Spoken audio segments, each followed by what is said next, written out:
What we call the beginning is often the end, and to make an end is to make a beginning.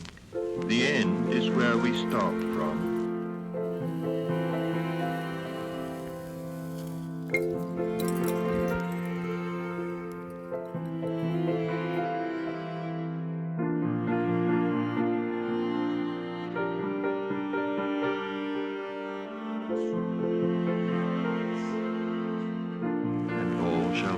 And all manner of things shall be well. When the tongues of flame are enfolded into the crowned knot of fire, and the fire and the rose are one.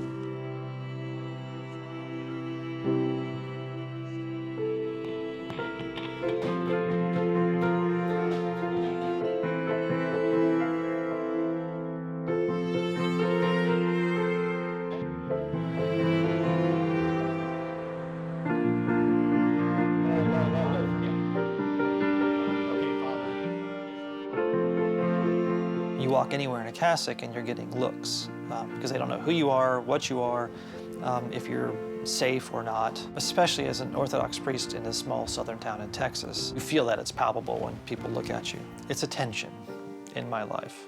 There's times I don't wear it because I just don't want to be looked at, if I'm going to go to the post office or whatever. But there's plenty of times where I do wear it because I do want to be looked at.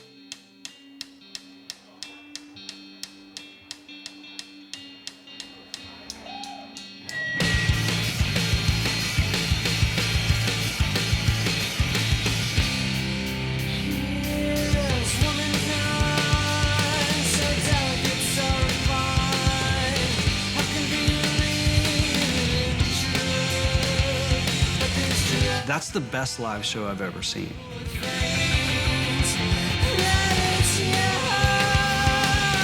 I was shocked just how untamed and wild that band was. I feel like Luxury, did they break up?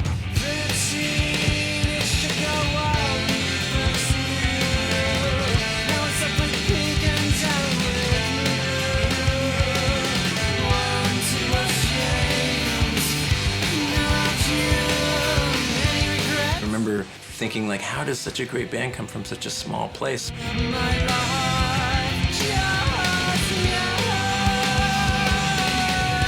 Art should be disruptive, right?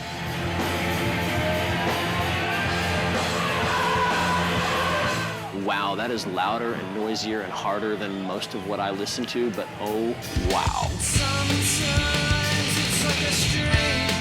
No one should be singing this prettily over guitars that are lunging at me this way. And he would stare people down in the crowd and he'd come to me and I'm like, I know this guy though. But you're looking through me, man. It's like, this is ridiculous.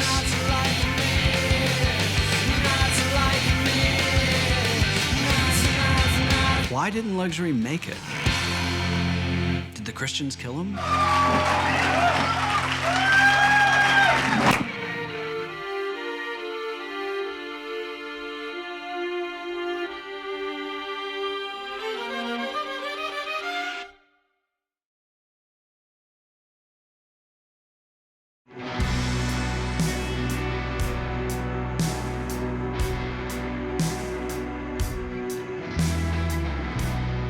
At the time, grunge had come. There weren't any bands, either in Atlanta or in Athens, who wanted to come across like they cared too much about their presentation. I remember Lee being dressed in this suit with his hair all perfect, like he'd spent a good bit of time in the mirror.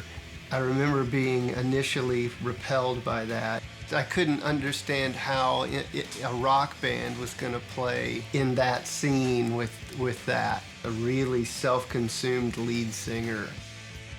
Within about 10 to 20 seconds, even Lee's presentation made total sense. It was just explosive and stunning. You could always pick out the Luxury fans by the way that they dressed in this, like, early 60s kind of style. I didn't see that in any other band at the time. Because none of us had girls at our shows. It's a bunch of sweaty, heavier, hardcore guys in basketball jerseys. And then you hear about Luxury shows and there's like girls, pretty girls. It was intimidating. It lets you know who the sensitive guys were who weren't, if they would dress up with you and go to a luxury show. I think it was a way to spot other people who got it, maybe. Everything from the way the records looked, to the name itself, to the songs, you're like, dude, I am not going there. None of them girls are ever gonna talk to me, you know? I've been mildly obsessed with luxury since I was 14, so they could have just got on stage and crapped all over their instruments and then walked off, and I'd probably been like, luxury does what luxury wants.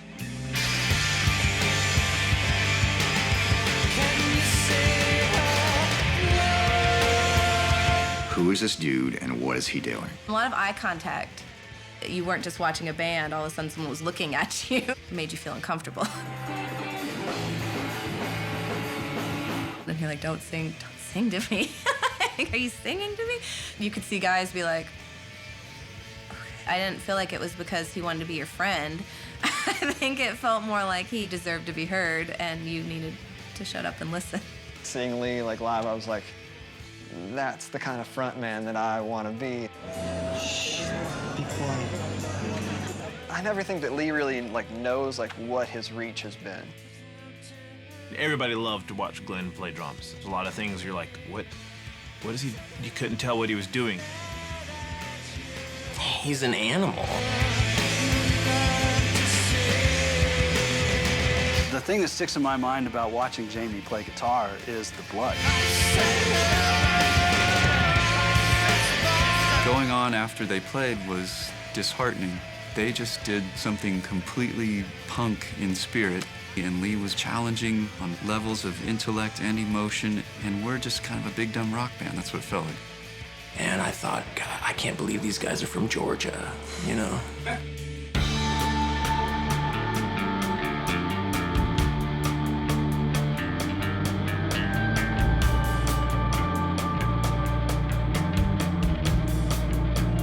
Going to Toccoa Falls was definitely a culture shock because it was a very controlled, moralistic Christian culture. When I was exposed to the punk scene, it was a full integrated subculture. What I found in punk rock was people believed in something wholeheartedly and had the zeal to do it. And they weren't living two different lives, you know, like I saw in some of the Christian subculture. I went up to Toccoa Falls for a preview weekend my senior year in high school, and I was desperate to find, you know, are there any like-minded people here? You know, so I'm scanning the cafeteria for band shirts or Doc Martens or, you know, anything. And I couldn't find anybody. And then this guy said, oh, you need to meet Glenn and Jamie. I mean, you'd like them. So I knocked on their door later on that night. I met Jamie and Lee was there. Glenn came by later and we talked for hours. I can distinctly remember them saying, if you're interested in art and music, you don't want to come here.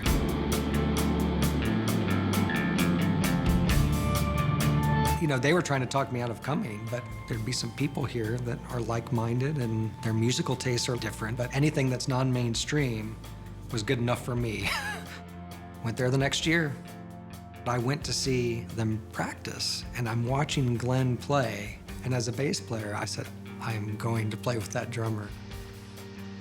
I was raised mostly in southeastern Michigan. I lived in Ida, Michigan, Temperance, Michigan, Bedford, Michigan, Toledo, Ohio, Fort Lauderdale, Florida. By the time I graduated, I went to 12 different schools. While the moving around. Man, you could do a documentary on just that.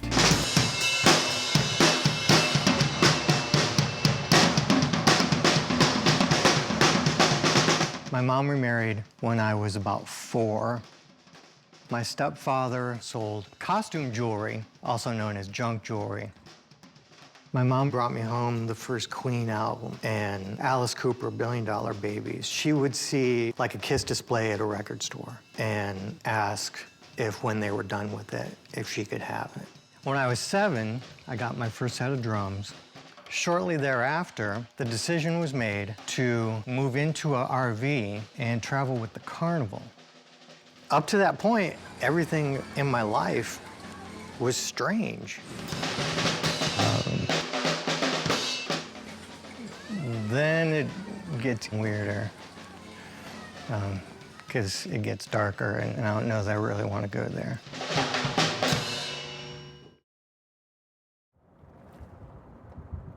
I can remember borrowing my dad's transistor radio and one little earbud, and I would go lay in bed at night and listen to some Toledo, Ohio radio station. And I remember asking my dad, is it okay if I like that? And he didn't really respond. And years later, he would regret that he didn't respond to that at that moment.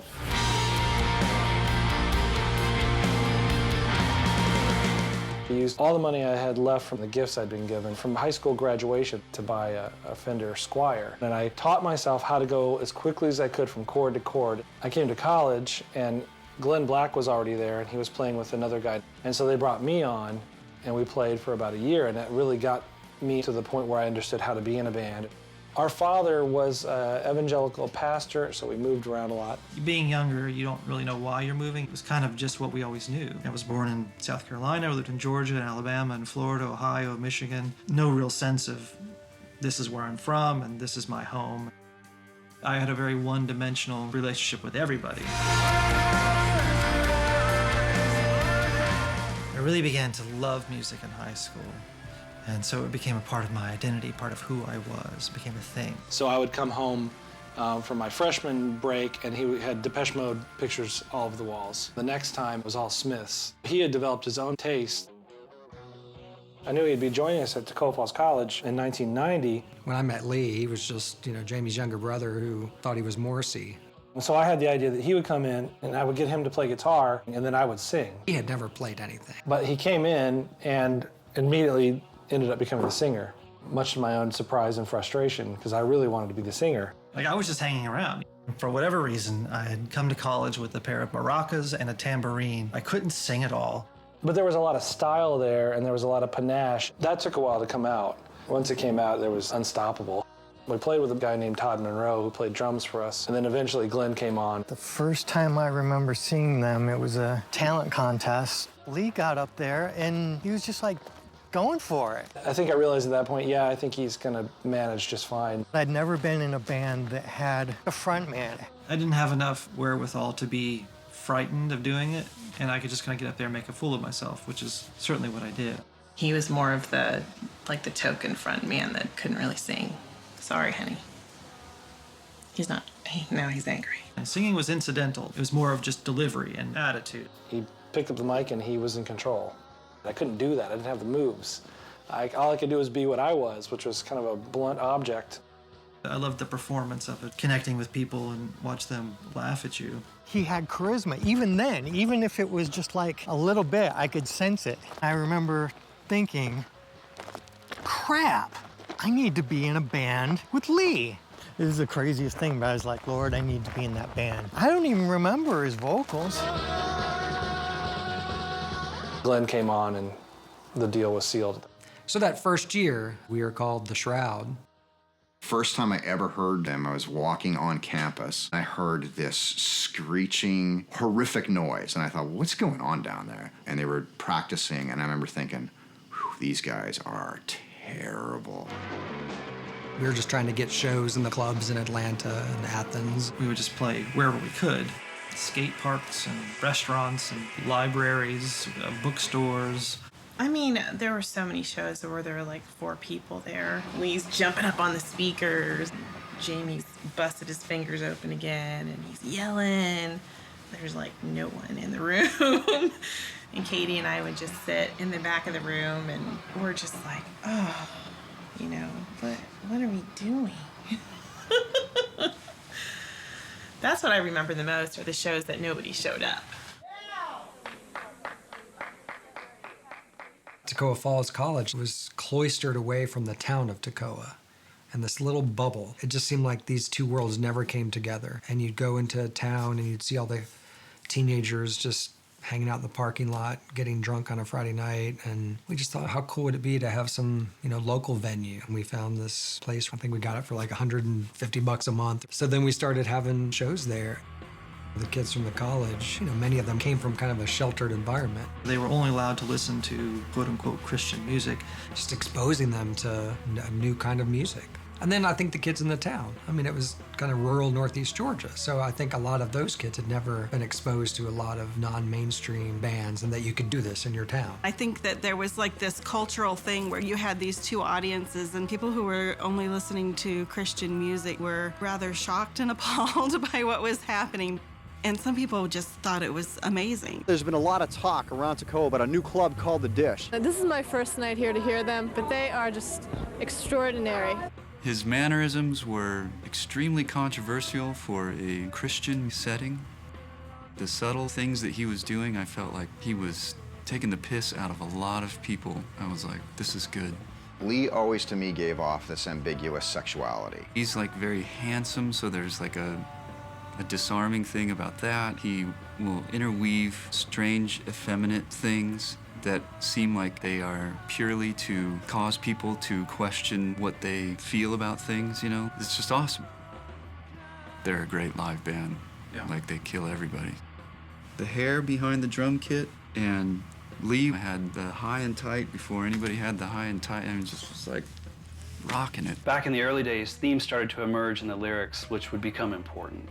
Like the song Touch, for example, seemed to be addressing some of these issues. It was not sexual at all. And it never occurred to me that it could be interpreted that way. So what was the lyric? I'm going to touch him.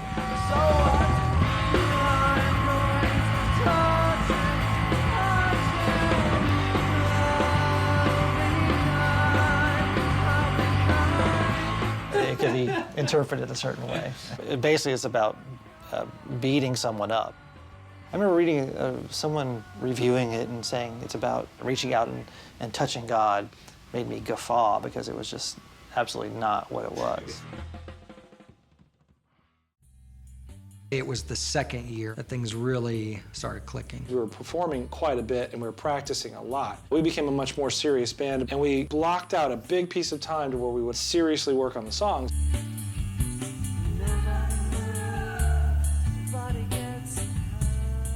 I will sing these words.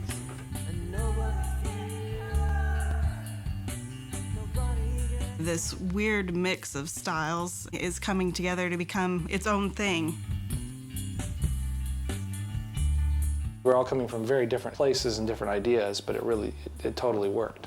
You know, I just wonder if being in a Christian school and you're so desperate to find like-minded people, you're willing to play with people that maybe you wouldn't. I wouldn't have joined Luxury in high school. Up until that point, I always felt like I wanted to be a DC Nation of Ulysses type band. Lee wanted to be in an edgy Smiths band. You know, Jamie wanted to be The Edge, or Glenn wanted to be Keith Moon. I felt like when we became Luxury and changed the name, I think we just all bought into a common vision. And so at that point, I just said, okay, I'm willing to do whatever it is we're doing here. And that's when we all decided, like, we're gonna do that. We're gonna try this.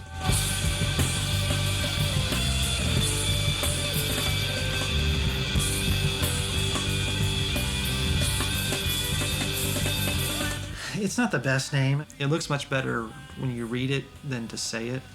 Fugazi sounds wonderful to say, and it looks great when you write it down.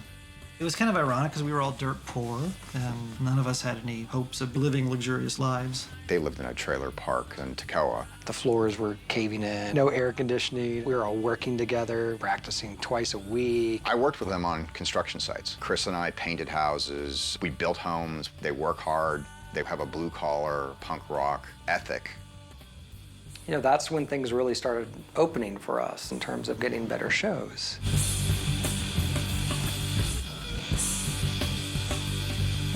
Well, we just want to be the biggest band in the world, just because we have a lot to say and there are a lot of people that need to listen.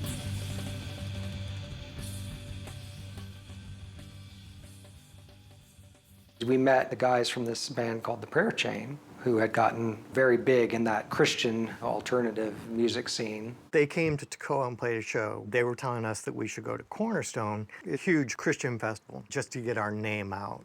Like, if you went there, it would be difficult to discern that it was a Christian festival.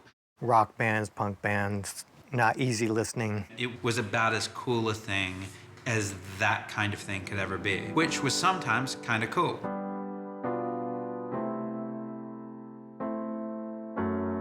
Something happened Part of it was the idea that rock music could be dangerous. The concerns were often about sexual content or drug references, but the scariest stuff was always the Satanism. This conservative wave that swept the country in that Reagan era, they were terrified that this was the doorway into hell, almost literally. And Christian rock was the response to that. I think it was a real product of its time. Tipper Gore, Al Gore's wife, wanted to create the Parents Music Resource Center. They were concerned with lyrical content, with album covers, and we wound up with a rating system and labels. The Christian market really started coming into its own in the 90s. Complete with its own stores, record labels. Its goal is to make money just like any other, but it benefits from that slot in the store that says Christian. Back in the 90s, if you had any sort of faith and you knew other people in that scene, that was sort of expected that that's the route that you would go. We didn't see ourselves as a Christian band. We would just play wherever we could. The idealism is that you'll play your music for anybody, and you're comfortable talking to Christians, but you're equally comfortable in a club or a bar. If you get traction with a Christian audience, then that just kind of reinvests in itself. Your bookings look much more like a Christian band, a band that intends to play Christian venues. These things become information that you didn't mean for them to become. It's important to remember that in the 1980s, Christian rock sounded very second-rate. So in the 90s, most of the effort was around getting Christians to try to sound just a little cooler.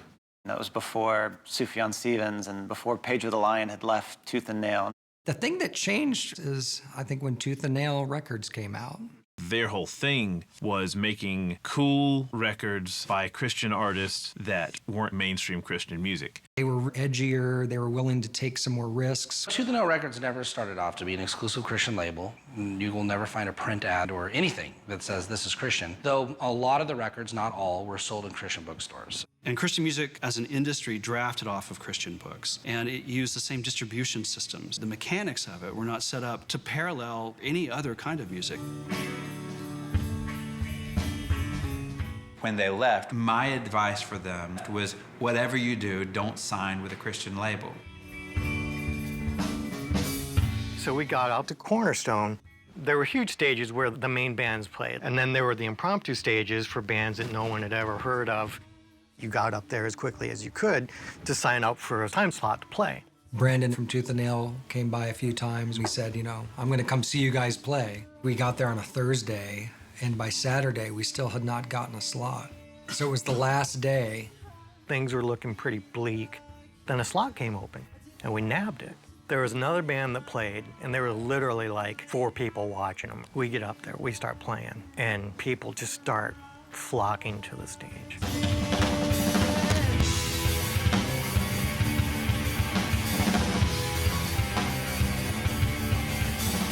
We killed, because that's what we do. I'm like, oh, these guys are kind of like the Smiths, but really wasn't. The drummer's going off. It's like he's in Led Zeppelin or something. One of the guitar players seemed like he was in Fugazi or Minor Threat, and he played like that. And they played real heavy live. It was punk rock, man. Then there was Lee, and Lee was one of the main reasons why I wanted to work with the band. He had a kind of sassy, cocky way about him that I thought was amazing. I was really into it.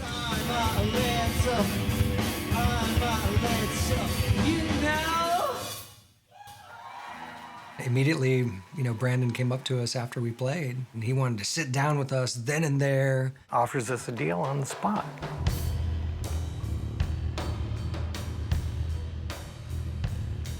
When you're kids in a band and you get an offer from any label, you're going to be stoked. It's hard to say no. 2 of the guys from the prayer chain come up behind us. Are you sure you really want to do this? I think that they saw us as having the potential to do more. They did not seem like a Christian band at all. The truth is that's all any of us wanted at the time, to not be taken as a Christian band. I totally thought they were the ones that could be the band that broke out of the Christian music market. Definitely didn't sound like anything else I had on my label. I was anxious to go on to become a full-time musician, to be able to make a living, not working for minimum wage. The way that the band described it was, no, this seems like they're kind of like us, but it's a label. We kind of felt like there was some sort of a connection there between where we were and the fact that Tooth and Nail wasn't your typical Christian label. Difference being that they had bands that could be successful within the Christian realm. I didn't want to be a Christian band on a Christian label. I would assume they went into these things being promised that, sure, we're going to take care of you in the Christian market, but we're not just a Christian label. We can get you all this mainstream stuff, too. I don't think that turned out to be true in either case. I think we were impatient. So we went with it. It definitely seemed like a terrible fit.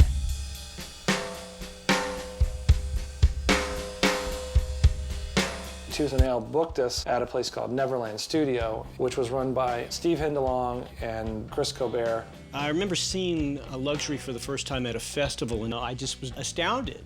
You know, I'm a snob. I've seen a lot of bands, and I'd seen a lot of bands even at that time. No, they had a spark. There was certainly something there. My cheap description at the time going into it, The Smiths meets Fugazi. My goal was to make it sound nothing like The Smiths and a little bit like Fugazi. I want to kind of make it aggro just because the Christian market needed as much aggro as I could shove down their throats. I remember telling Steve when he was about to record them, don't tune their guitars for them. Like, it's actually like a part of their sound that the two guitars are slightly out of tune with each other. I was afraid they were going to put out like a stock, polished pop punk rock. Like, I was afraid that was the treatment that was going to go on their first record. I was like, I hope that does not happen. It should feel as reckless. It felt dangerous. It felt like something was going to happen.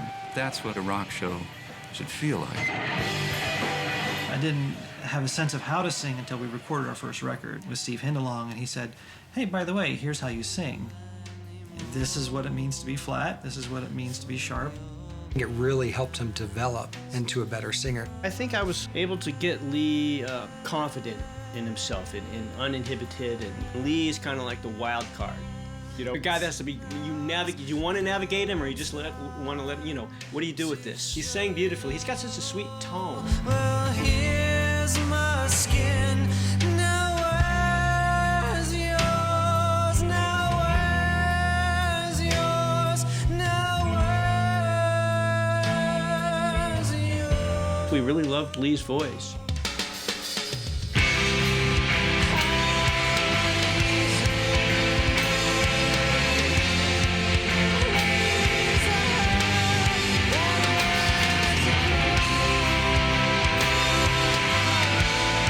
The first record, Amazing and Thank You, we all loved it, and we were all influenced by it musically. The first record sounds like Liquid to me.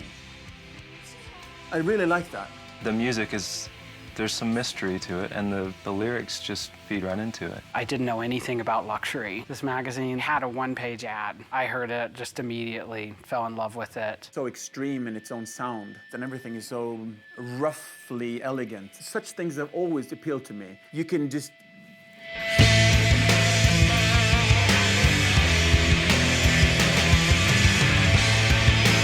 But it really was this strange combination of influences where the guitars were just clanging away and Lee almost operating in his own universe. And that's why I think it was so riveting to me, is because I couldn't draw a beat on it. It's not American, it's not British, but it's certainly somewhere in between. I was really attracted to that. I mean, it's not just a good memory, but it's still important music to me.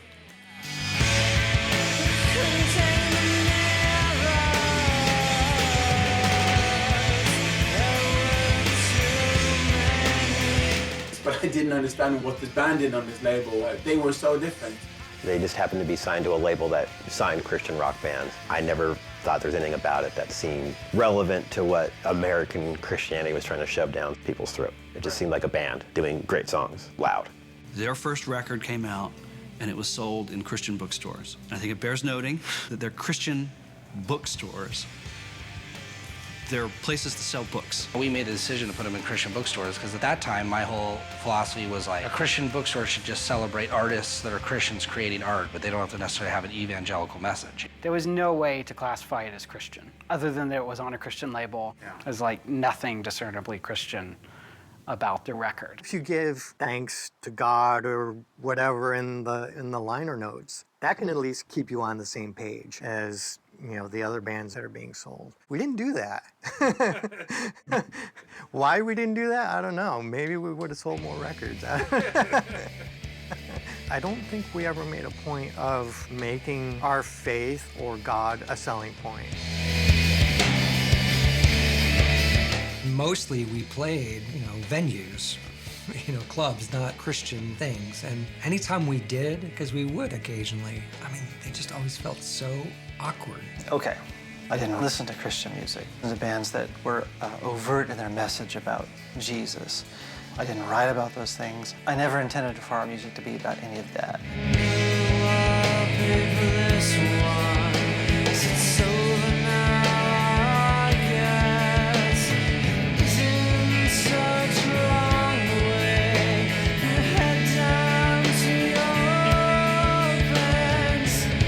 There was a stigma for that band. They had that one line about looking down a boy's shirt on one of those records, and all of Christian rock world went apeshit. You're skeptical of anything that isn't just like what you know.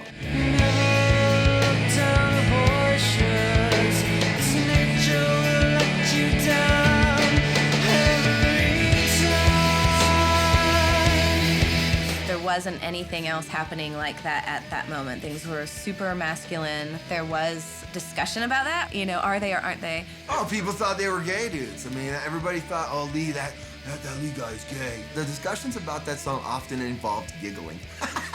It's like, there's no way those kids are gonna hear that song and not be like, Notably, the one song they didn't print the lyrics for in the tooth and nail in the booklet that accompanied the record. I think that was just a mistake on our part, and we didn't proofread it enough. We would not have taken lyrics out. Someone tried to put the lyrics to the song, and they're all over the place. Still, I find look down a bore shows, because nature will let you down every time. It's beautiful. If we were going to take lyrics out, we would have probably taken out Pink Revenge, Flaming Youth. I mean, there's a lot of songs on the album that we probably could have taken the lyrics out for. Part of his audience was the sort of Christian audience that he had to sort of kick against. Oh, if I say that, that'll be fun.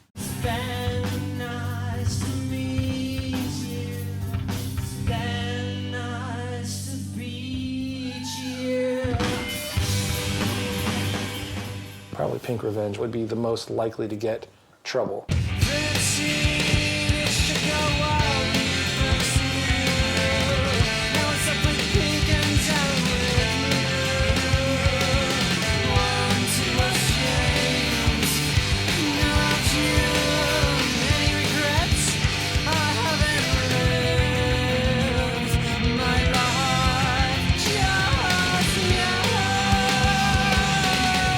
Lyrically, it holds up great. It still feels current and compelling. I like the fact that it was addressing these kind of things in that market. They're all straight dudes, and I know that, but it's just like being a little bit femme in their delivery, I thought was great. It's observational. Just bring it out there into the light and see what it looks like. How perfect to toss that out into like the Christian underground and have kind of the mainstream maybe pick up on that and have people be scandalized. I would like a good controversy. Yeah. I loved it, actually. If you're some Christian youth group kid, you've never seen anything like this. And even if you're not a Christian youth group kid, you haven't seen anything like this. What have you seen like it? What was like luxury? There was a fluidity to the way that luxury wrote and sang about gender. You could have these loud guitars, but have this really pretty singing. Seemed to really underscore the tension of what the songs were about. I mean, I would consider it a queer record, even though they're straight guys. But even more so, I would consider it just an outsider record. I mean, it really, to us, seemed like nothing. Didn't they sing that one song, Never Be a Lady, Not Like Me? I'm like, you know, what is it with those lines? You'll never be a lady, never be a lady, no, not to like me, not to like me,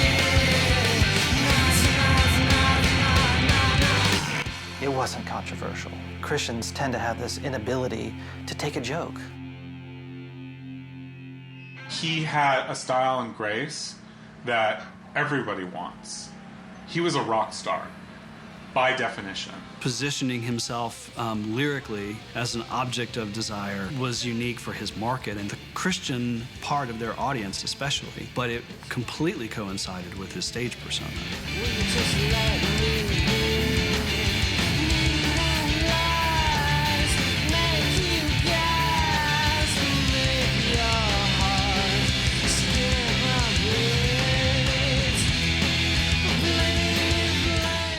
I think if anything, among my friends, they wanted to get their hands on more of things like that. Music that they liked, an attitude they could kind of fall in with, and then also have it be a little bit racy without it being vulgar. Like, they were all in.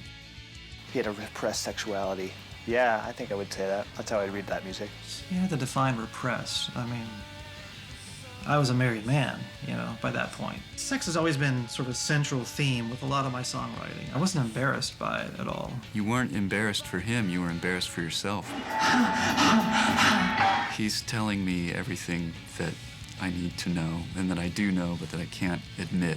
You hear something as beautiful as this and it's like, finally, there's somebody who's kind of singing in a way that I identify with.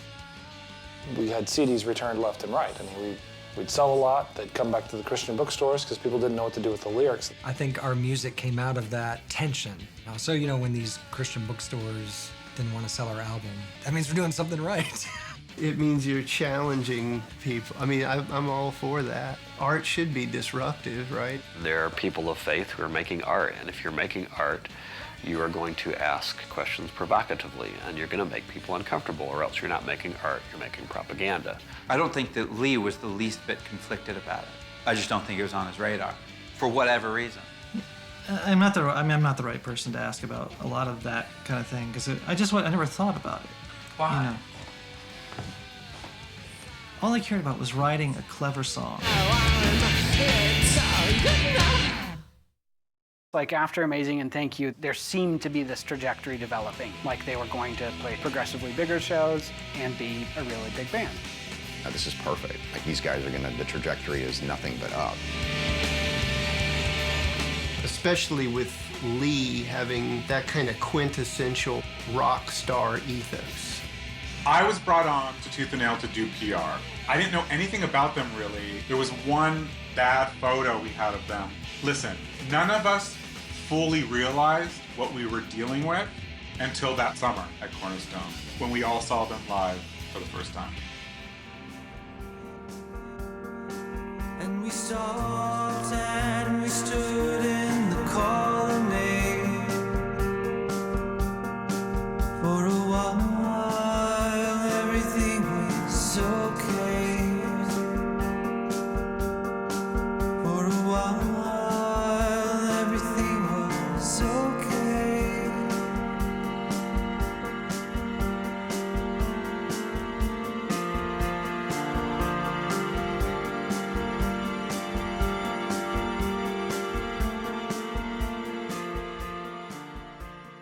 The two bands that were traveling together were Piltdown Man, which was the band that I was in at the time, and Luxury. We did shows together pretty regularly, I suppose. To join one was almost like joining both bands. We went up to Illinois so that both bands could play at Cornerstone.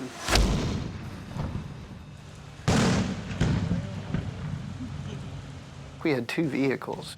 Part of the caravan was at least a couple of wives. Yeah, it was just a great road trip. I mean, it was just funny. We listened to music. Everybody laughed and joked. I mean, there was just this exciting, this air of anticipation. You know, it was going to be a festival. You guys are going to play. So it was stressful getting up to Cornerstone to begin with because young band, young manager, nobody had any money. Oh, I didn't tell you this. To recoup, we need to make about $13,000. The guy that brought the box of posters over there said they should be $5. Hey. Yeah, so I went, and I put a fist in his gut. A bunch of us had piled into one of the dorm rooms. We're interrupted during the night repeatedly by someone trying to kick most of the people out of the room because we had too many people in the room. They were the hot ticket. The show's packed, full of excited young folks. Whoever was managing the stage, he's yelling at us to get on stage. He kept wanting us to turn down, and that's like the worst thing you could ask us to do. We would just be belligerent and turn it up. If you make us angry, you can usually tell. Can the music be turned off, please? Thank you. This is a band called Luxury, and they're gonna play a couple songs for you.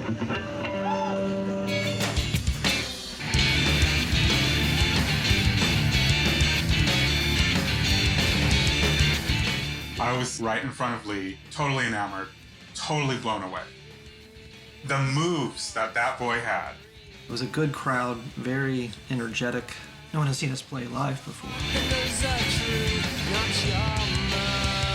They were playing South, and at some point in the song, Jamie was like overwhelmed by the rock, just went completely bonkers. And at that point, the train did in fact come off the rails. That was volatile, you know, it's what rock and roll should be. It gave those kids something to think about. I forgot about that. And I remember Jamie's sister-in-law asking, who pissed you guys off?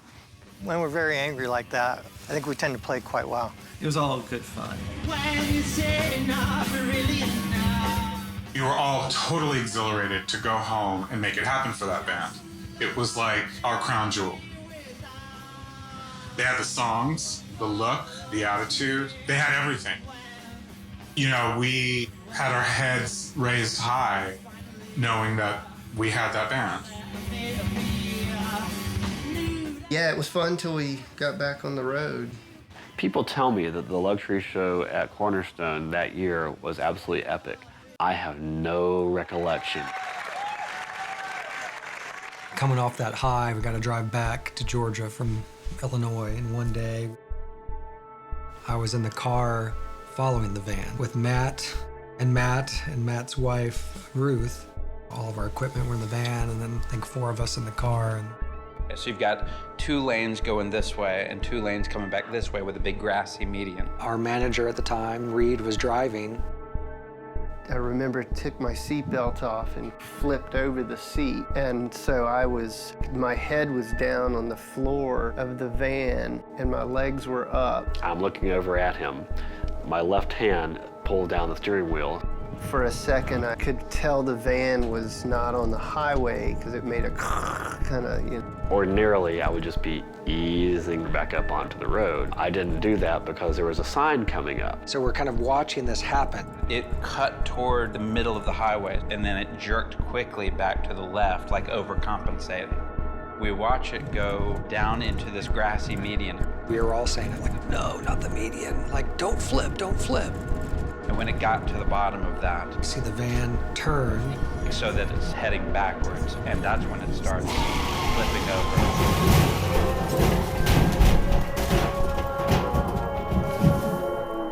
And I looked up and I saw this van. I said, is that us? Jamie said, we're gonna start flipping now. And sure enough, the van started tumbling down the highway. How flimsy we are. We don't stand a chance compared to the machinery we've made. I was just kind of flopping around like a shirt in a dryer, you know, as it was tumbling down the road. And it was just a lot of muffled thumping and bumping. The windows smash, and when it comes back up, it flips Gabe, the singer of Piltdown Man, out the window, easily 30 feet in the air. What seemed like just an eternity, just kind of like he was asleep and he was just floating in the air. I flew up in the air and landed in the median, flat on my back. Eventually it came to rest, and I was standing on the ground through the broken van window. A few seconds later, a jar of mayonnaise shattered on my leg. You open your eyes and it's just a disaster scene, broken windows and people murmuring and whimpering. You could hear the van making this hissing noise, and looked up and saw Reed Davis's head sideways, like it was kind of twisted and there's blood all over him.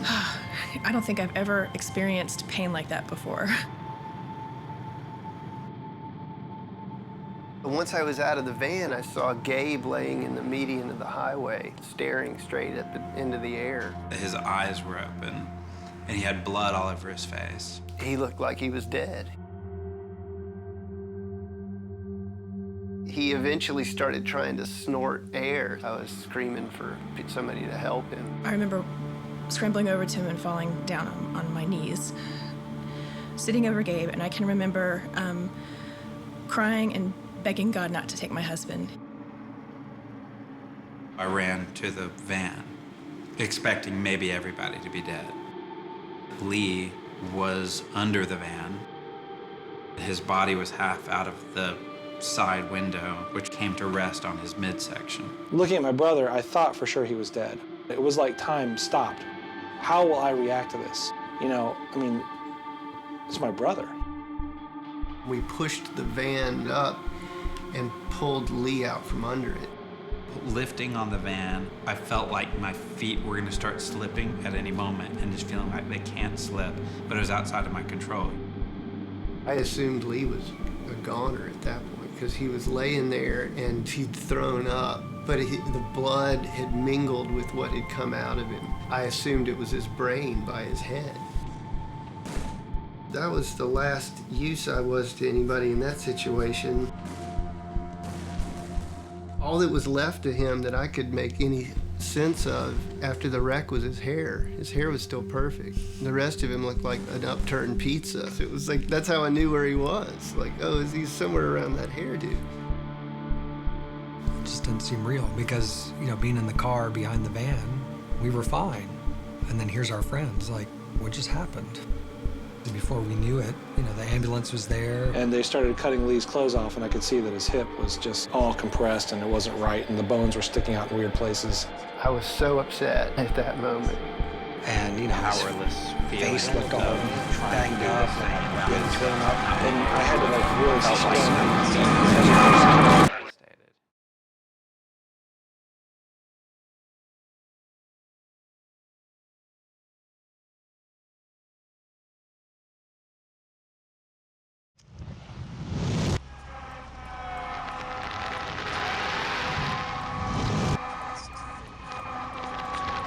1:40 p.m. on July 2nd, 1995.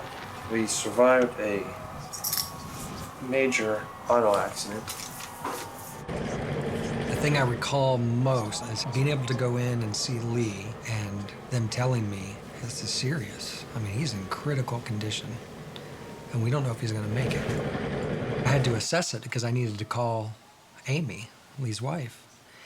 And to this day, I mean, this is probably one of the hardest phone calls I've ever made. Chris said, there's been an accident. And so I threw the phone. And I told Katie, I said, I can't talk to him. I just knew something was wrong. Because I knew if Chris was calling me, things were, you know, he was always one to break the bad news to me. Katie picked the phone up, and he was telling her that Lee was hurt really badly. And they didn't know if he was going to be okay. I tend to be a pessimist, and I kind of wait for bad things to happen. I just never really thought it would happen. Right before I left to get on the airplane, the nurse told me, we're going to let you talk to him. He's going to surgery, and he may not make it. So you need to, you know, be able to say goodbye because we don't know what's wrong. Didn't know until I got off the plane if he was okay.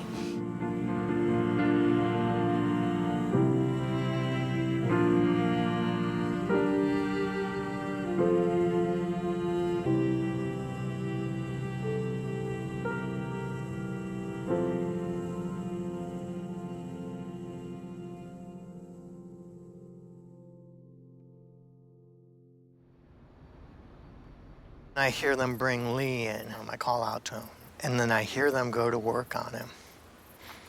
And he's just in agony. He's just in pain. It was just a horrible, horrible thing.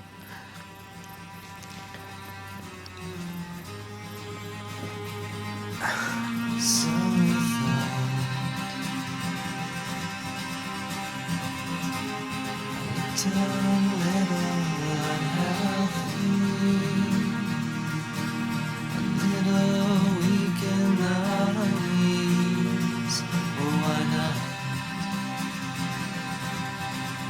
Since you made mincemeat out of me. I remember yelling a lot. It's a kind of unique pain that I never experienced before. Almost immediately, they began cutting into my sides, inserting chest tubes. You could hear the crunch of the tube going through your chest wall. I had two people holding my arms and then two other people putting in the chest tubes. They had to open me up and found that my bladder had burst, my urethra had been severed, and then a lot of broken things. So my pelvis had been flattened, basically, been laid out and broken in 4 places. Broken ribs, broken clavicle, cuts and bruises. Two punctured lungs. Glenn calls and says, there's been an accident. They think that I might have broken my nag. Hello, this is Ben Black from Luxury. I'm here in some insane hospital in the middle of nowhere. We didn't know what we were walking into. Hello, and there's my beautiful wife. Hi.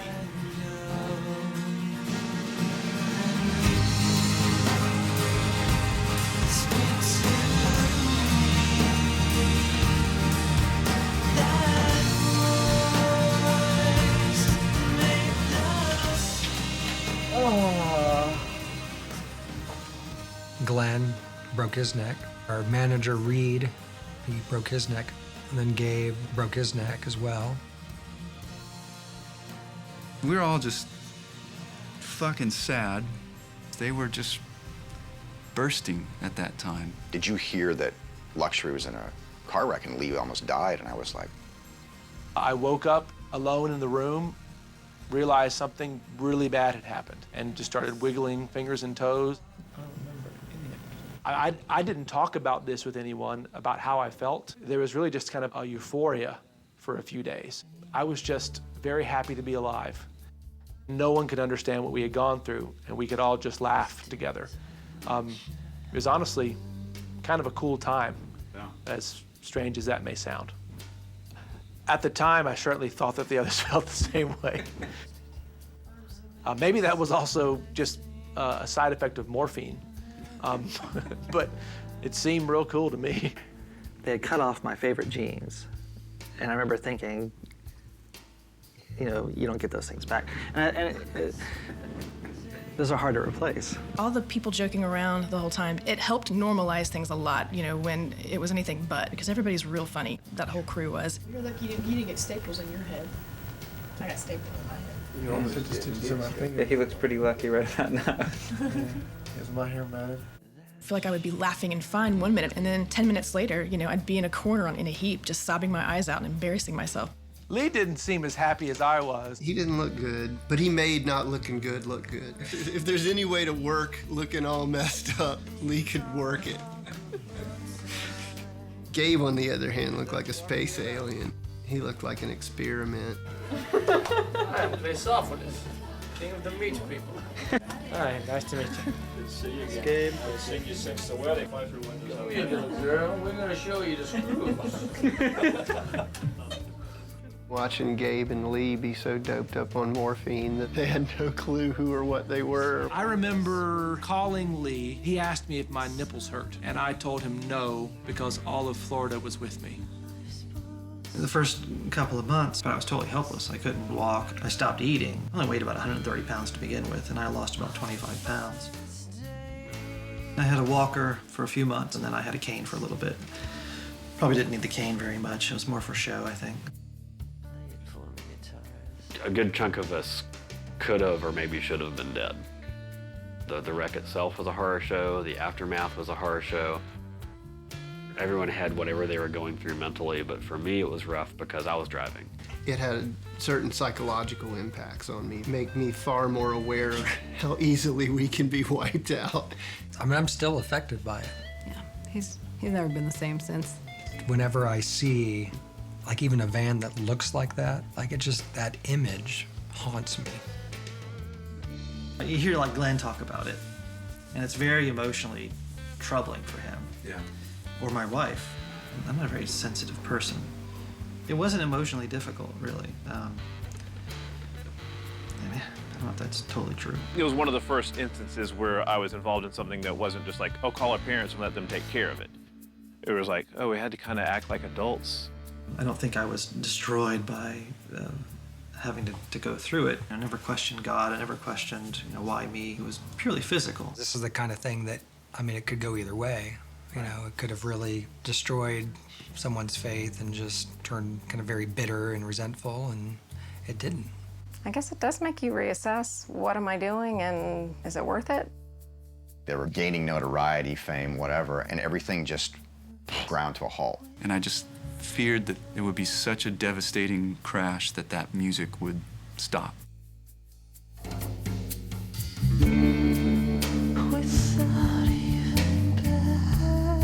I really thought the band would probably be done.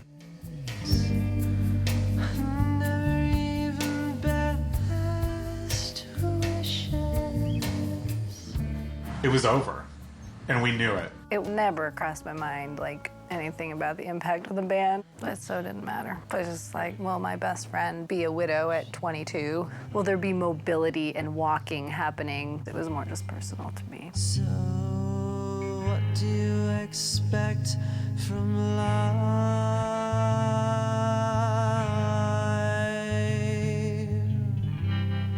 So, what do you expect from life?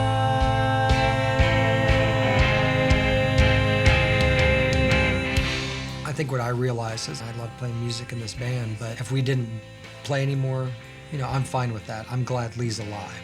Music wasn't exactly #1 priority. Lee's always been a fairly serious person, and he became even more serious. I think it kind of forced him to maybe deal with some of that through his art. So, how is God good in the midst of this tragedy? How do I struggle through that? What does this do to my faith?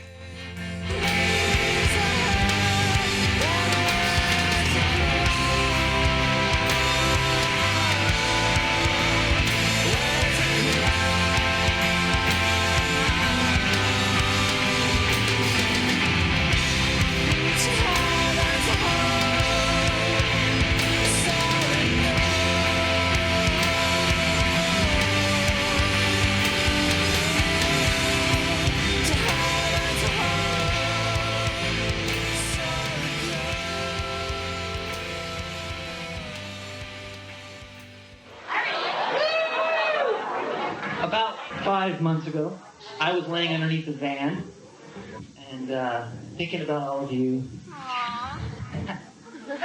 No, I really wasn't thinking about much, I want to say thank you. We really do appreciate all the thoughts and concerns and prayers, about everything we've gone through. It's been, it's been hell, basically.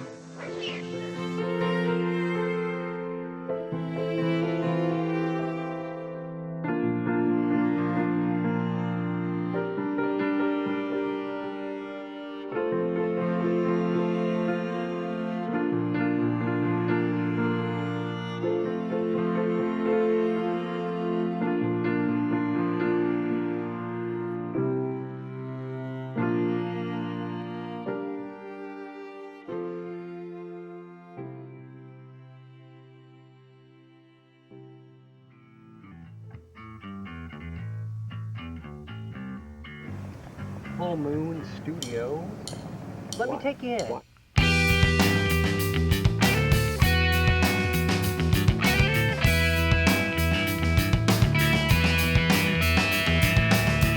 I'm one of the people who reps really, really hard for latest and greatest. This is the logical next step. This is where this band was supposed to go. I think that second album is really a tribute to that whole time. It just makes me thankful for life and for these friends.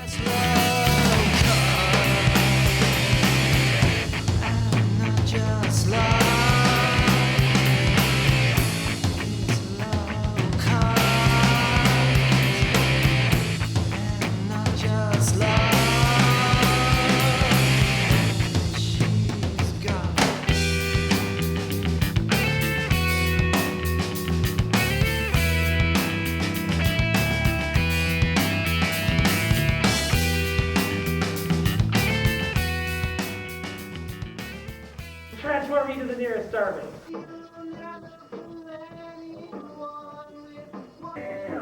I remember liking especially the title track.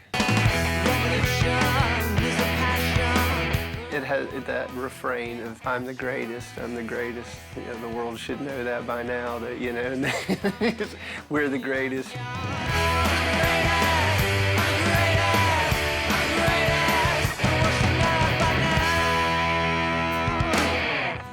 I took that record as the document of a band who walked away from something very scary and had a new appreciation for what they almost lost.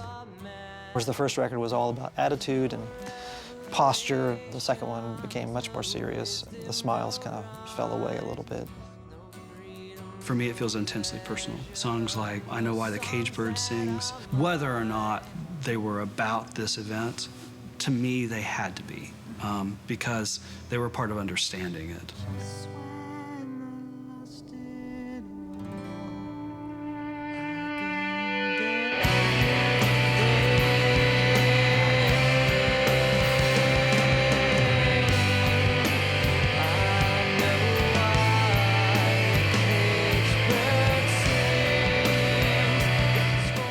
I remember hearing I Know Why the Cage Bird Sings live, and as I remembered, it was just Lee. My memory, he's sitting in a wheelchair, which is probably... It was the day after he was healed out of the hospital. It's a pretty good time. I remember he's sitting in the median. So Tooth and Nail, after the second record came out, I think the relationship just kind of soured. I think it was mutual. We're not going to give them what they want as far as touring, and we're not getting kind of promotion that we probably would like to have seen. Tooth and Nail had found their groove, right? And Luxury wasn't a part of that. They weren't a part of the sort of punk pop thing. I mean, they sold so little in the Christian market. The second record definitely did not receive the kind of marketing support that the first one did. So predictably, it did worse. Even to this day, I have no idea how many records we sold for the first or second record.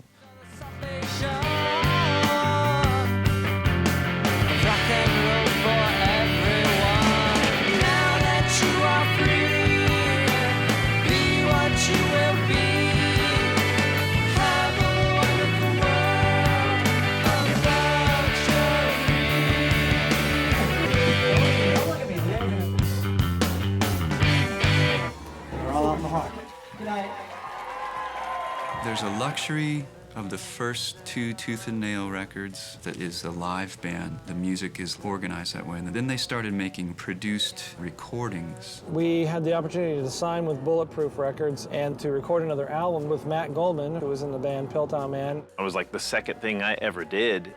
There began to be a lot more variation in song structure, in style of engineering. I owned a record label, and we released 60 records, and this was the best thing we ever put out. It's like gold to me. Yeah.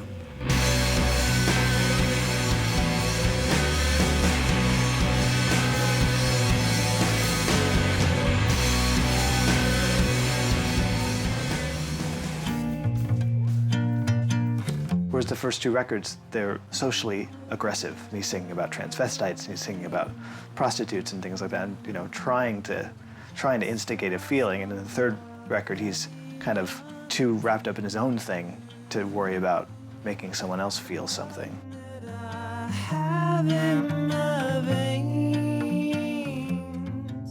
So you end up getting this really warm, texture-heavy exploration of kind of an interior, which I guess was that's the cover. It's an interior.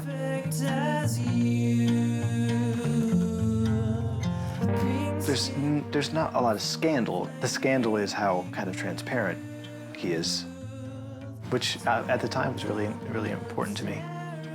His audience wasn't necessarily the people at the foot of the stage. It was more of this, like, talking with the other, you know, talking with eternity or something.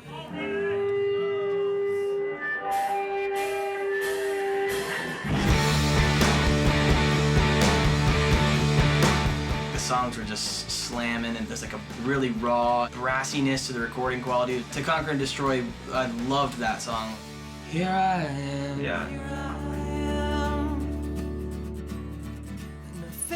no fortune, only permanent. No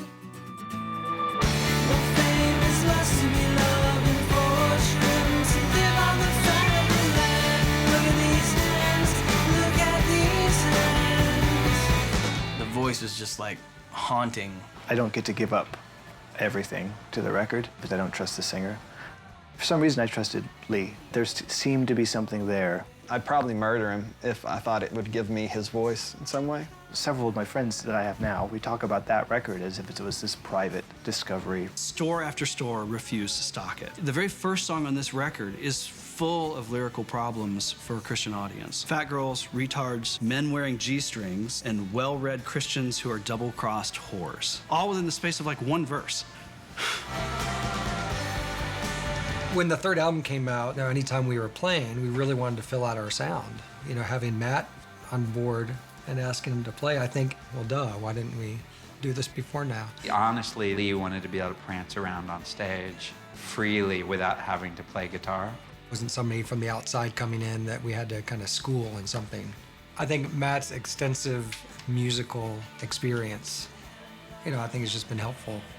He's a fantastic guitar player, and I always thought a great stage presence. You could feel the energy off of what he was doing. It fit perfectly.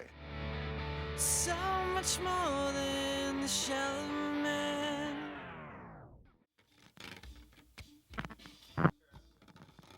Like at some point, Glenn started having the seizures. I can remember one show he played where he only could do about half the set, and then he had a seizure. I mean, he's like, health was just so compromised from then forward. When I was about 12 years old, my mom comes to me and says, I'm leaving. I'm going to Fort Lauderdale. I'm taking your younger brother. Like, you know, why are you doing this? Apparently, there had been some abuse from my stepfather. Like, she would wake up and he would be hitting her. And I'm given the choice at 12 years old as to where I'm going to live.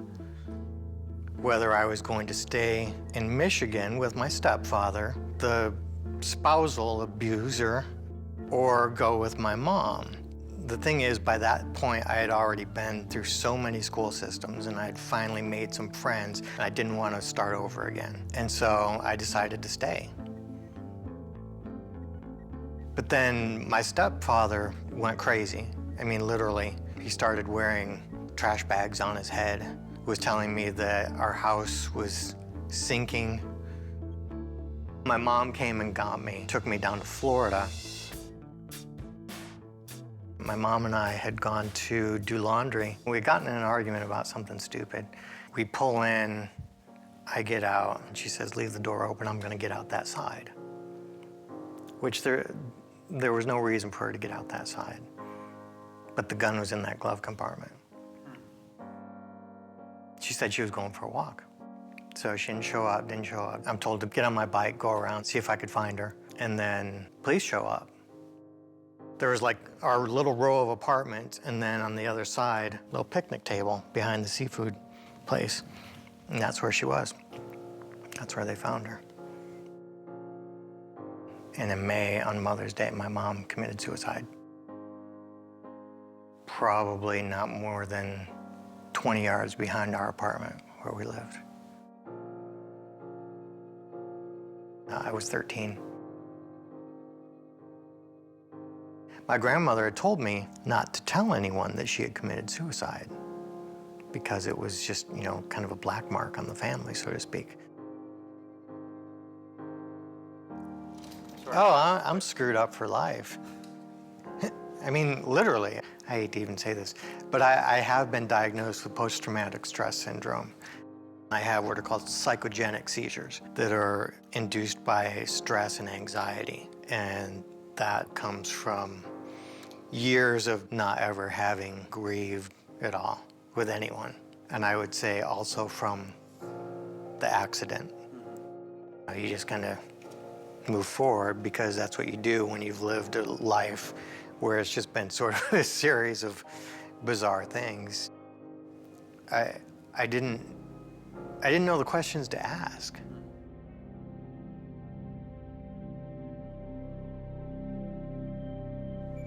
it's hard to change. And when you, I mean, we were going to be famous, we were going to try to make money and be good artists, and then reality hits and you realize you can die. And not only does the art change, but suddenly if you're going to be authentic, you're going to follow through with the things that are a part of your life. You know, I was actually kind of starting to resent the band a little bit. We put any career goals on hold in order to, you know, have a job that was flexible for the band. We had started having kids. You know, I was painting houses for a living. Am I going to be doing this when I'm, you know, 60? My brother and Chris at the time are actively thinking more and more internally about their spiritual life. Never stopped believing, just generally speaking, still Christian, but the church itself, I found irrelevant, really. When I was exposed to Orthodoxy, very quickly it gave me a right framework for understanding how to worship God. I'd already become an Orthodox Christian at the time, and so it just seemed like some doors really started opening up to be able to go to seminary. We'd been together all the time, and we'd been in this little tiny town, and we'd been forged into this unit, you might say, and then suddenly, like, Glenn moves away, and then my brother moves away, and Chris made the decision to go to seminary to discern if he had a calling to the priesthood. I thought it was kind of crazy at the time. I wasn't there yet, but that's where I was going. We ended up moving to Kansas City, and I went to work for a bank, selling loans to people, and being under pressure from middle management. It was very depressing. And I was thinking about Chris, who was at seminary in New York, and Glenn, who was working with mentally disabled people in North Carolina, and Jamie, who was at the time becoming Orthodox, wrestling with all of that. I mean, becoming Orthodox, for one thing, for me was life-shattering and painful. From that point on, everything changed. You know, they weren't about let's be rock stars anymore. And yet, they kept putting out records. I don't know, I think the best art comes out of these conditions of things, life pulling you in these different directions. The earlier Luxury, there was a little more spit in the lyrics, and the humor and satire, as time went on, that got more layered and subtle and deep. Like, there were things that were being said that you didn't feel the spit, but it was more like a stake in your soul. Just like, oh. What is there to say now anyway? Conversation, okay. The first record that I made with Luxury as a member of the band was Health and Sport. And that was made in a hot attic in downtown Toccoa, Georgia. The lights are too bright to make love to you. Well, my expectation was that, well, nobody's gonna listen to the record anyway. So it's like, I can do whatever I want. I'm not trying to appeal to anybody. Social to interior. I mean, a lot of bands make this progression. When they go from like wanting to impress a certain local group to then wanting to impress a slightly larger group. And then eventually that group gets large enough in their minds that everything breaks and they realize, oh my goodness, the only person I can impress is myself. And so it all snaps back. And then you get these intensely experimental records like Kid A or Homogenic. They kind of didn't become a different band, but definitely took on a different sonic than what they had started with. Self-titled and the Health and Sport, like, I love those albums.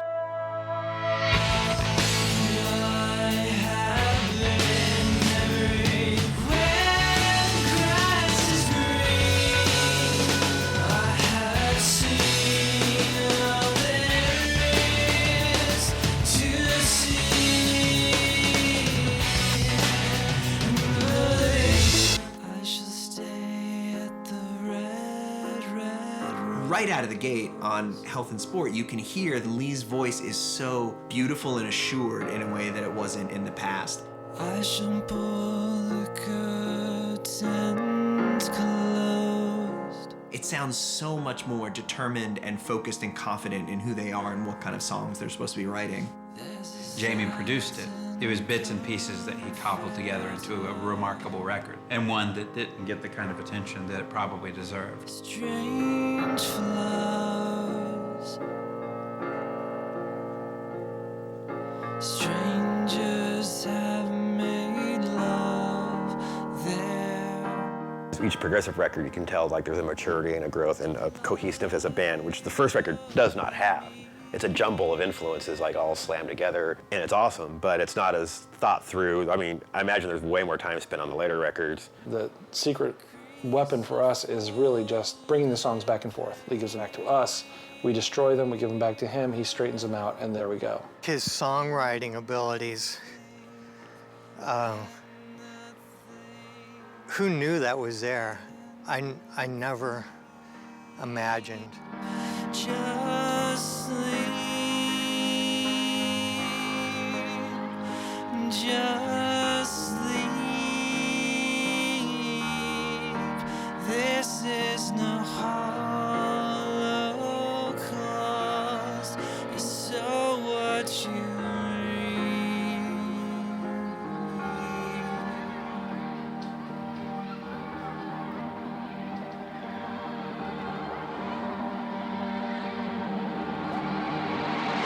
Looking back on it, I don't think we had a chance. Because we didn't fit neatly into the parameters that were set up at the time. Why didn't Luxury make it? Why didn't somebody see in them and hear in them what we see in them and hear in them right now? Did the Christians kill them? Was it self-sabotage? What do you say about a band that has a history of not promoting itself? If you have some kind of aura about you of being even remotely associated with a Christian label, automatically you get dismissed. It sloughs off a potential audience immediately. They couldn't seem to get escape velocity to get out of that world.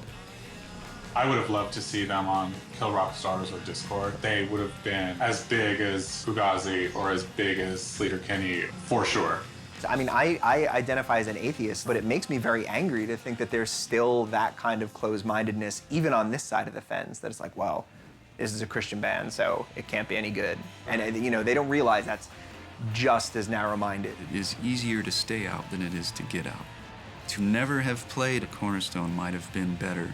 For some reason, we all had a glimmer of hope at the time that there was a way. They say the same thing about actresses. They say, don't start with porn and then think you're going to become a real actress.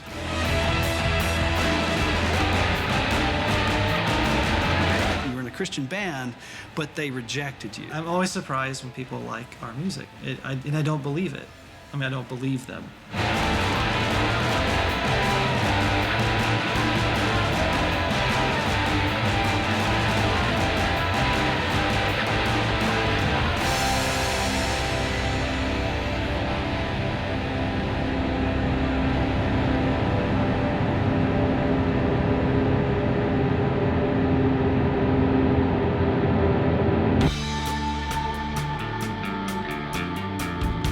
The band story is really interesting. I would imagine that their individual stories are far more interesting than the band itself. Just the whole idea that 3 of these guys went on to become clergy. It's one of the strangest things that I can imagine. The fact that they're all 3 Orthodox priests is... You can't call it a coincidence. I can only imagine that they're the only rock band with a 3/5 majority of in the priesthood. As bizarre as the Orthodox priesthood thing has been presented, you see these images of those dudes with the, you know, the incense. Oh, that is honestly not very surprising to me. That just seems like there's that trippy band doing trippy stuff again. I don't know what they're... Mysterious band doing mysterious shit. I don't know where it comes from. That's so much more committed to your beliefs than a lot of the bands or the kids ever really were. Seeing pictures of them, they still look like kick-ass dudes. It's a terrible, I can't even speak good English right now. Father Chris was the first person I knew who became Orthodox. I had been in the Balkans during the war, and that was the only exposure I had had in my life to Orthodoxy, which I saw with my own eyes, priests pouring holy water onto artillery shells and stuff like that. So I thought, this is crazy. Like, why would you voluntarily convert to whatever that religion is? Going to that school, you had all of these professors, all of whom you equally respected, all saying there's absolute truth. And, we have the scripture and sola scriptura, and then you have just as many different interpretations as there were professors. Started asking the questions, well, then what is our criteria for truth? Was there a time in the history of the church where there was at least some kind of common understanding of absolute truth? So that led a group of us to then start studying some of the disciples of the disciples, the early church fathers, and how did the early church do worship? Being a musician, that constant struggle between the sacred and the secular, or whatever you want to call it. There was a time in the history of the church where there weren't these dichotomies.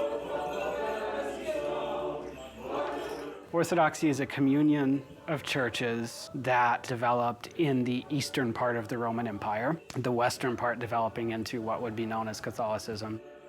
Orthodoxy, compared to Christianity as it's experienced by most people in the West, has a really strong emphasis on prayer and contemplation. It has not developed the sort of hierarchy that Roman Catholicism has and not stripped the things that Protestantism has. The belief within Orthodoxy is that in these early Christian centuries that were so formative for the church's theological self-understanding, you had truth being arrived at by the fathers and by the councils, and all of that was already being expressed in worship that's very experiential, very sensory.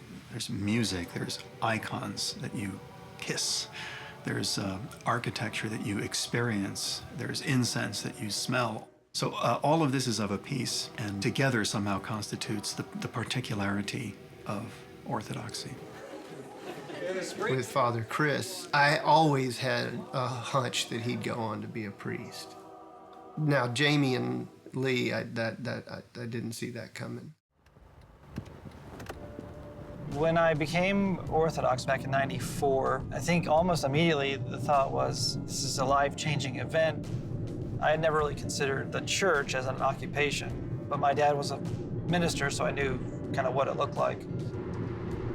I was made a priest, and a priest has a certain function within the Orthodox Church, which is sacramental. Eventually, a priest should become a pastor, but that takes time.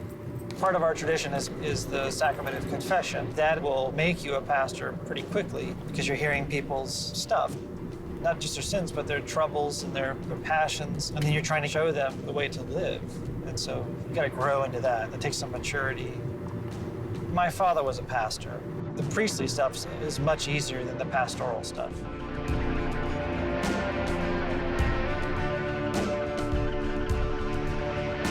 I was assigned here to take over as priest in charge at St. James Orthodox Mission in Beaufort. This is the room where I work on both music and church stuff, so it's a weird combination of rock band and orthodoxy. Over here you can see my vestments, but then of course right next to them is the requisite Fender bandmaster. I went to church one Wednesday night, and I was watching Father Jacob up there doing the prayers, and I thought, I could do that. That's the words that went through my mind. I could do that. And then all of a sudden, I realized that I had just become willing to do something that I'd refused to do for years. I immediately started thinking, what would it take to become a priest? It was obvious that there was some calling there.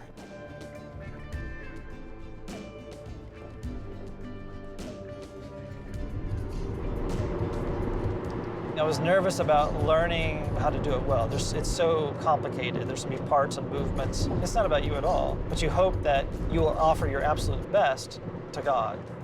And that's where it's similar to performing live. Going to unload at a gig is not very much different than going to our little mission where we're renting a room and we have to set up every week, piece after piece, and we have a church set up suddenly. I mean, it's very much like being in the band and playing a show. Before I went to seminary, if someone asked me what I did, I finally became convinced that I needed to say, I'm a musician. And that was who I was, even though if I built furniture in the day to pay for those things, my real vocation was being a musician. I became a priest, and ultimately that sort of superseded that. It doesn't erase it, and so every now and then a song comes to mind, so you want to write. Are you good at it? Of course. No, who knows? But that's the other thing about priesthood is that it's not about whether you're good or it's actually, the more you see your own failures, the more that there's opportunity for something good to come of it. I hope to be good at it. I hope to be just like Father Chris someday.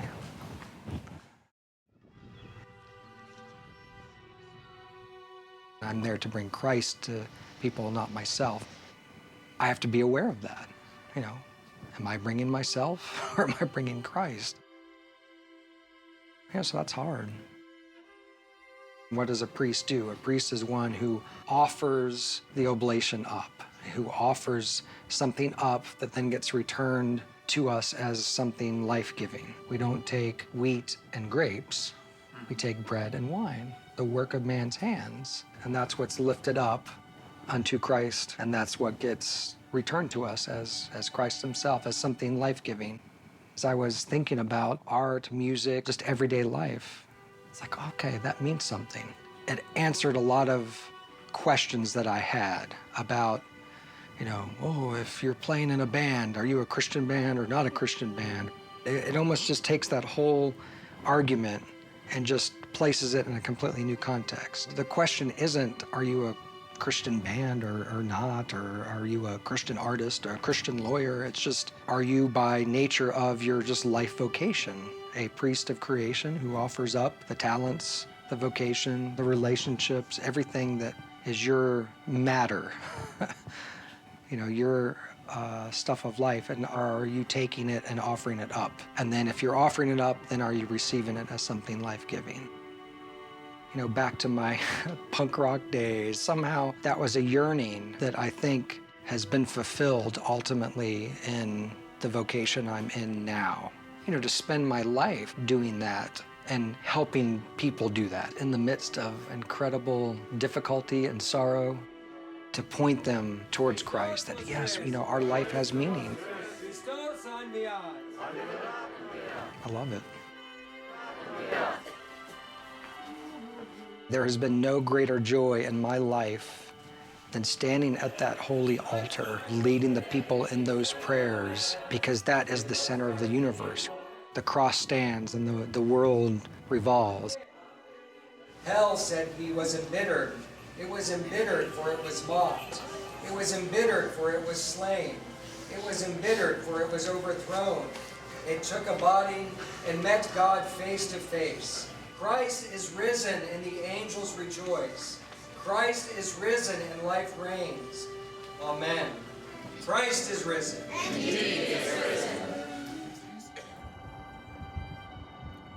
I think there were appealing aspects of it. Artistically, sort of intellectual problems seemed to be solved fairly easily, just, looking at the history and that kind of stuff. But that's not really what it's about. That's certainly not ultimately why I became Orthodox. The moment of decision for me was real quick. It was the palpable realization that God was actively loving me in this little parish through these people. That was all. So it was like, oh, what am I afraid of? What is there to be afraid of? There's nothing to be afraid of. So it was real easy.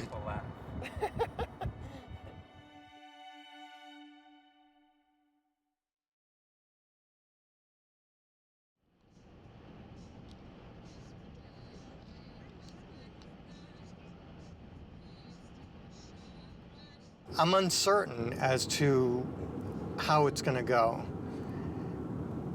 I would have just never imagined it, really. I was so focused on, church life.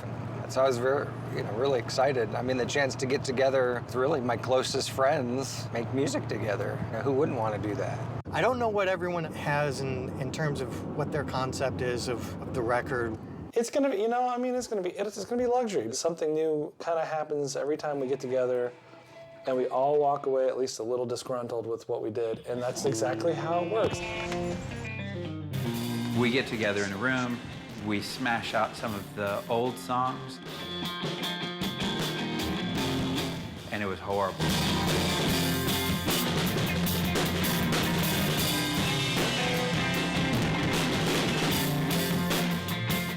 But I forget how hard it is to make records. I forget how hard it is to just get through that to the end product. It can be an ugly process, but it's always it's amazing when it all comes together. Once we fleshed out 2 or 3 songs, it was like just riding a bike or just picking up where we left off.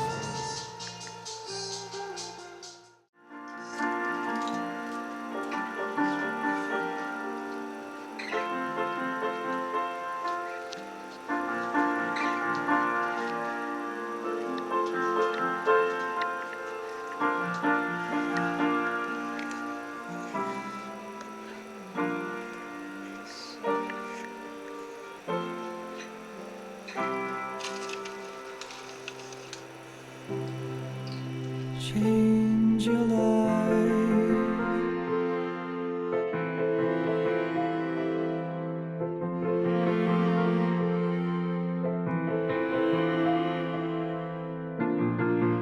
If the goal is to justify your existence as a rock band, pay attention to us. That can't really be the motivation of a priest, that's just not, you've given that up.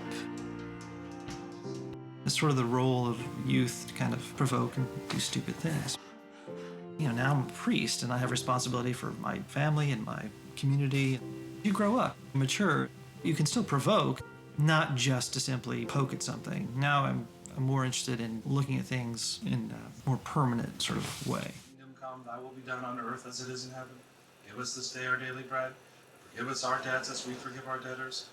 Lead us not into temptation, but deliver us from the evil one. For thine is the kingdom and the power and the glory of the Father and of the Son and of the Holy Spirit. And of his beloved Son, and the Spirit, in the form of a dove, confirm. Older priests have said to a lot of us younger priests, it's very important for you as part of your spiritual life to have some type of hobby or something that you do that's your own, that's creative, that will help you in your ministry. And I think it has. I think it just keeps me integrated.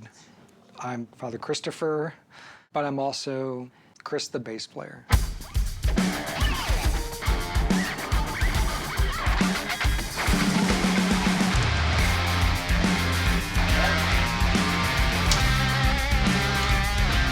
I wouldn't hear the record and go, well, this record is obviously made by guys that are priests.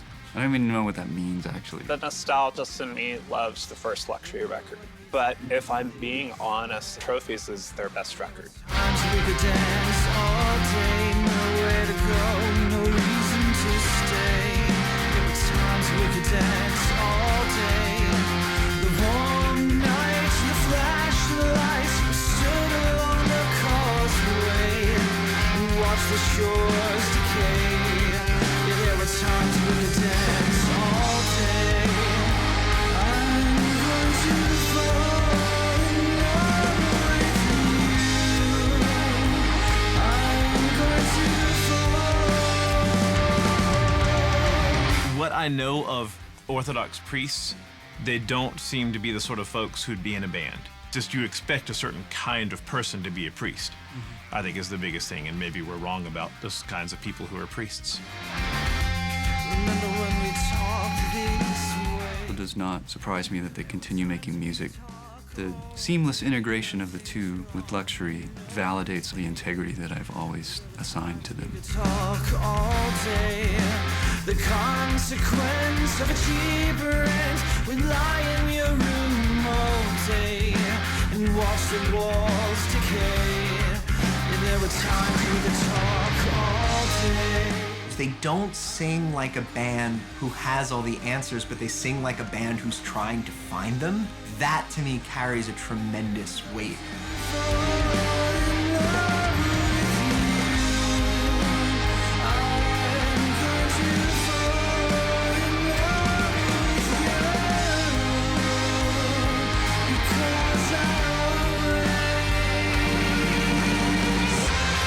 And as an Orthodox person, yeah, man, we have rock and roll priests, dude. Or does the Catholic Church have that? They probably do somewhere, I don't know. Is Luxury a Christian band? It's just, how can you say no?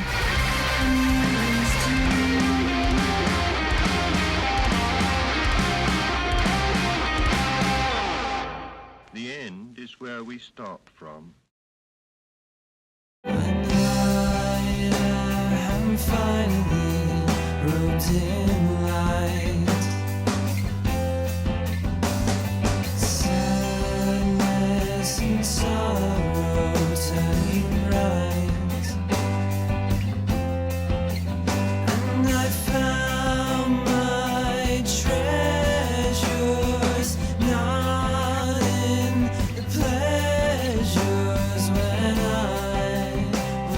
am finally robed in light.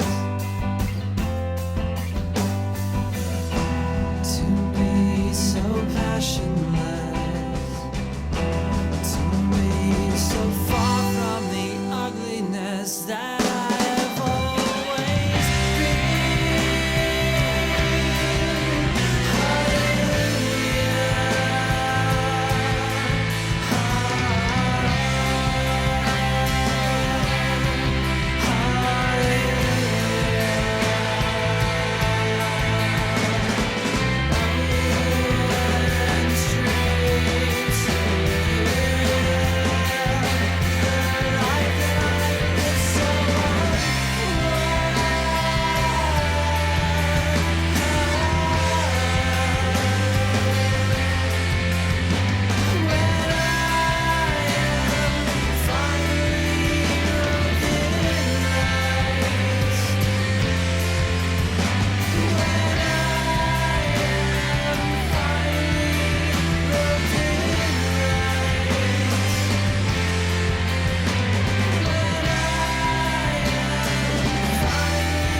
our hearts are not broken at all.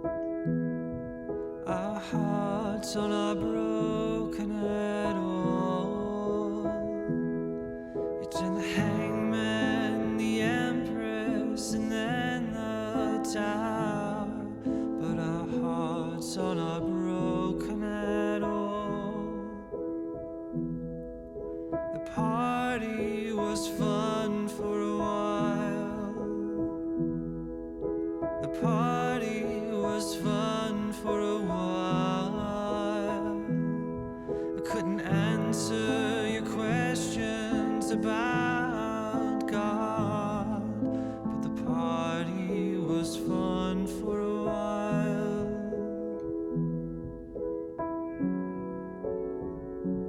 Don't believe what you read, and don't believe in anything you can't see. Measure life from the balcony.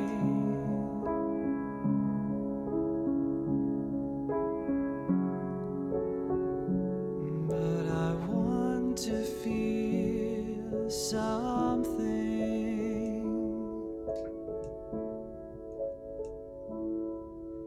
The city looks unreal in the night.